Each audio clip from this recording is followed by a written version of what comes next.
నమస్తే, welcome to our channel. మనం ఇప్పుడు ఎక్కడ ఉన్నామని అనుకుంటున్నారా? చూడండి, మన వెనకాల ఎంత పెద్ద స్టాచ్యూ ఉందో, శివాజీ స్టాచ్యూ, ఛత్రపతి శివాజీ. అసలు చూస్తున్నాం కదా, అసలు ఇంత పెద్ద స్టాచ్యూ మన హైదరాబాద్ లో ఎక్కడికి వెళ్ళి వచ్చింది అనుకుంటున్నారా? మనం దాని గురించి తెలుసుకుందాం అని అంటే, నేను వివరాలు తెలుసుకునే ముందు మనతో పాటు ప్రస్తుతం అయితే బీజేపీ లీడర్, రంగారెడ్డి జిల్లా అధ్యక్షులైన వానిపల్లి శ్రీనివాస్ రెడ్డి గారు ఉన్నారు. మరి అన్నతో అయితే మాట్లాడదాం. అన్న నమస్తే. అన్న నమస్తే. జై భవానీ. జై శ్రీరామ్. జై శ్రీరామ్. అన్న, అసలు మాకు చూస్తుంటే మేము అక్కడికి వెళ్ళి మేము ట్రావెలింగ్ లో వస్తుంటే అసలు ఇంత పెద్ద స్టాచ్యూ ఇలా కట్టాలనిపించింది. మేము ఇంతవరకు ఫోకస్ చేయలేదు, కానీ బైక్ మీద వస్తుంటే మాత్రం చాలా ఫోకసింగ్, ఎక్కడి నుంచైనా దూరం నుంచైనా సరే కనిపిస్తుంది. అసలుకి ఛత్రపతి శివాజీ స్టాచ్యూ ఇక్కడ మెయింటైన్ చేయాలి, ఇక్కడ పెట్టి ఏర్పాటు చేసుకోవాలని ఎప్పుడు అనిపించింది అన్న? అసలు ఇది చిన్నప్పటి కళ నాది. గోల్కొండలో పుట్టి పెరిగిన, ఎంతసేపు గోల్కొండ చరిత్ర అని అంటే రామదాసు బందిఖానా అనేటువంటిది అది ఎప్పుడు పీడనలాగా ఉంటుండే. ఒక రామదాసు భద్రాచలంలో రామాలయం కట్టినందుకు ఆయనను బంధించడమా అనేటువంటిది చిన్నప్పుడే నాటుకుంది. నేను గోల్కొండ కిలా, నా బాల్యమంతా కూడా కిలా లోపలనే గడిచింది. మేము ఆర్ఎస్ఎస్ కార్యకర్తలు. సో ఎంతసేపు తానేషా అని అంటే వాడేదో పెద్ద ఇది. దాని లోపల ఛత్రపతి శివాజీ మహారాజ్ కూడా గోల్కొండకు వచ్చినట్టు, ఒక ఇది శ్రీశైలం వెళ్ళేటప్పుడు గోల్కొండకు వచ్చినటువంటిది మాకు తెలుసు. అక్కడ గోల్కొండ లోపల కూడా శక్తి ప్రదర్శన జరిగినప్పుడు ఆయన దగ్గర ఉన్నటువంటి 10 మంది సైనికుల్లో ఒకడు ఏషాజీ కంక్ అని ఉండే, ఆ పెద్ద మదంతో ఉన్నటువంటి ఏనుగుని చంపిండు, కుతుబ్ షా ఏనుగుని అనేటువంటిది స్టోరీ. ఆడ మా శాఖ పేరు కూడా ఏషాజీ కంక్, సాయం శాఖ అనేటువంటిది. అయితే గ్రాడ్యువల్గా ఏంది, ఎంతసేపు బయటి దుష్టులను అంతా చక్రవర్తుల కింద కీర్తిచ్చారు. మొఘల్స్ కానీ, ఆదిల్ షాహీ డైనాసిటీ అని, ఖిల్జీలు కానీ, వీళ్ళందరినీ కూడా మొఘల్ చక్రవర్తులు అని చెప్పేసి 800 సంవత్సరాలు వాళ్ళు దోచిందే కాక, 200 సంవత్సరాలు బ్రిటిష్ వాడు దోచింది కాక, మన రాజులు విరోచితమైన పోరాటం చేసి మళ్ళా మన ఉనికిని, హైందవత్వాన్ని, హిందుత్వాన్ని నిలబెట్టినటువంటి రారాజుల గురించి మాట్లాడే నాదులు లేడు. మనకు స్వతంత్రం వచ్చినా కూడా 65 సంవత్సరాలు వాళ్ళ చేతుల్లో ఉండి పాఠ్యాంశాలల్లో ఛత్రపతి శివాజీ మహారాజ్ని ఒక మరాఠా కింగ్ లాగా ఒక పేజీలో చూపించడం, రాణా ప్రతాప్ని రాజ్పూత్ కింగ్ అని ఒక పేజీలో చూపించడం, మొఘల్ దాని గురించి మాత్రం 30 మంది భార్యలు, ఆయనకు ఈ కిలా ఉంది, అది ఉంది, ఇది ఉంది అని వాడు నరరూప రాక్షసుని మాత్రం చక్రవర్తి కింద కీర్తించడం, ఇది అన్యాయం, మన స్వాభిమానానికి దెబ్బ అనేటువంటిది చిన్నప్పటి నుండి నా మనసు లోపల ఒక వాల్కొనే లాగా బస్ట్ అయింది. అయితే మేము గోల్కొండ నుండి 84లో ఇక్కడికి వచ్చిన తర్వాత, ఇది టోపోగ్రఫీ కింద ఇది ఎత్తైన ప్రాంతం అనేది తెలిసిన తర్వాత, ఎన్నడో రోజు నేను ఆ యోగ్యుని కాదా, గోల్కొండ కిలకనే ఎత్తులో మా రాజును కూసబెట్టలేనా అనేటువంటి తలంపు ఉండే నాకు. అది సాకారం చేసుకునేటువంటి అవకాశం భగవంతుడు నాకు ఇచ్చిండు. ఈ ఇల్లు కట్టినప్పుడు గోల్కొండకు నాకు అని చూసినప్పుడు, గోల్కొండ కన్నా ఇంకొక 5 అడుగులు కిందికున్నాం అన్నప్పుడు, నేను ఇంకో ఫ్లోర్ లేపి ఛత్రపతి శివాజీ మహారాజ్ గోల్కొండ మీదకి దూకుతున్నట్టు నేను విగ్రహాన్ని పూనాలో చేపించిన. 16 అడుగుల విగ్రహం ఇది, 14 అడుగుల వెడల్పుతోని మహారాజ్ పూనా నుండి వచ్చిండు.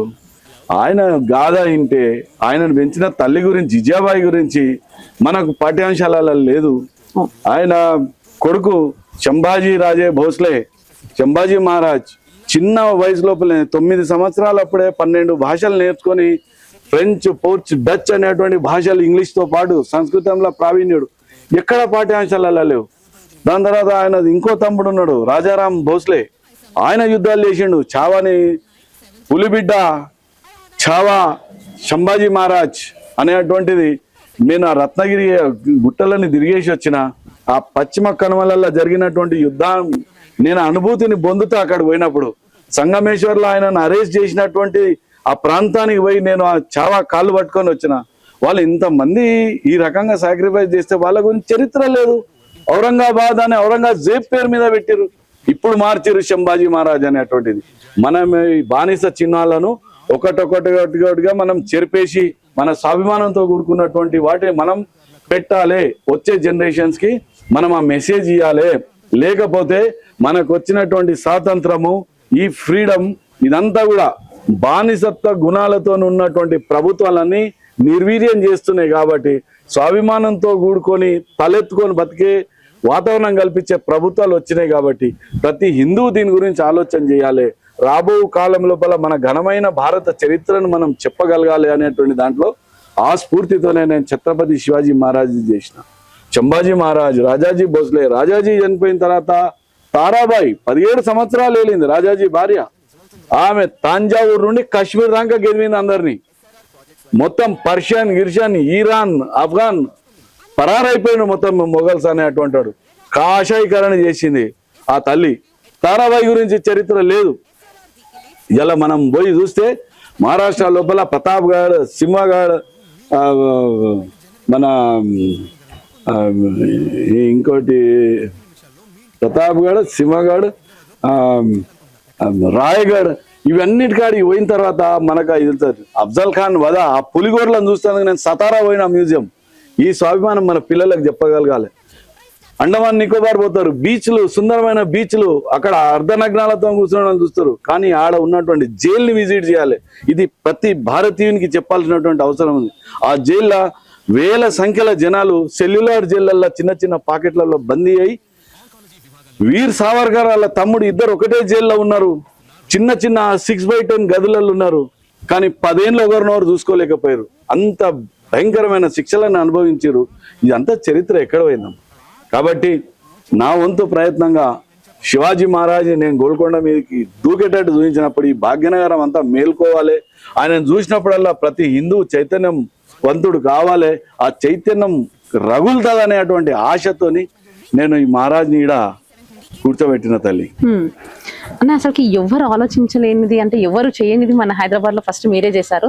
అసలు దానికైతే హార్ట్స్ ఆఫ్. ఎందుకంటే శివాజీ గురించి అంటే ఛత్రపతి శివాజీ అని ఒక బర్త్డే రోజు కానీ అదే గుర్తు చేసుకుంటారు.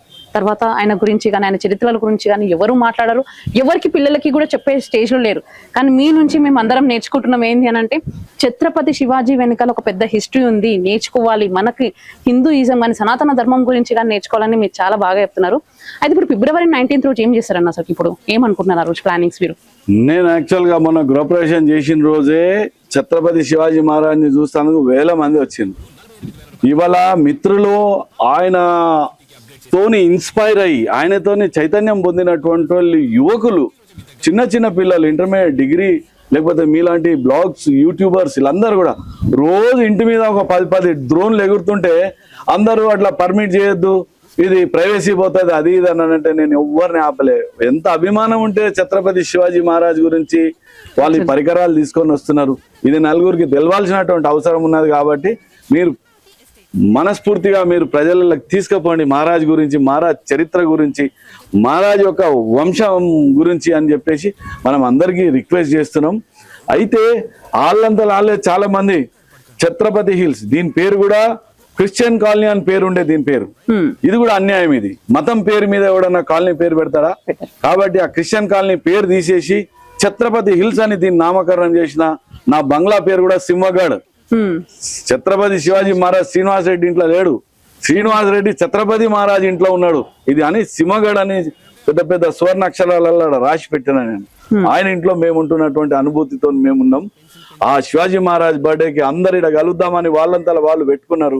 నాది కూడా ఒక అప్పీల్ మీ ద్వారా, రండి అందరం కలుద్దాం. యువత భాగ్యనగర్లో ఉన్నటువంటి యువత మొత్తం రావాలని నేను కోరుకుంటున్నా. ఇక రండి, పుష్పాంజలి ఘటించేటువంటి అవకాశం ఈడ ఏర్పాట్లు జరుగుతాయి.